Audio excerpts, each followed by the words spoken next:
રાજકોટ કે જ્યાં નવા કાયદા હેઠળ પ્રથમ વખત જુગારીઓને જામીન ન મળ્યા, જેથી કુખ્યાત એજાઝ કિયાણી સહિતના આરોપીઓને જેલ હવાલે કરવામાં આવ્યા। એજાઝ થોડા દિવસ પહેલા જ ગુસ્સીટોકના ગુનામાં જામીન પર છૂટ્યો હતો। બેડીગામથી હડમતિયા જવાના રસ્તે ઘોડી પાસાનો જુગાર ચલાવતો નવા ભારતીય ન્યાય સંહિતાની કલમ 112નો ઉમેરો કરતા ટેબલ જામીન ન મળ્યા, જેથી જેલ હવાલે કરવાનો હુકમ કરાયો।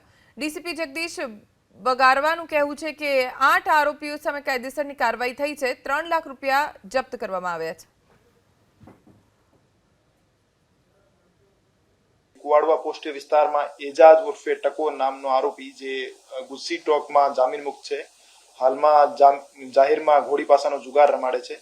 તો એલસીબી ઝોન 1 ટીમે ત્યાં રેડ કરી અને ત્યાંથી એજાજ ઉર્ફે ટકો સહિત 8 આરોપી અટક કરવામાં આવેલ હતા અને એમના પાસેથી રૂપિયા 25,800 સહિત ટોટલ 3,03,00,000નો મુદ્દામાલ કબજે કરવામાં આવેલ હતો।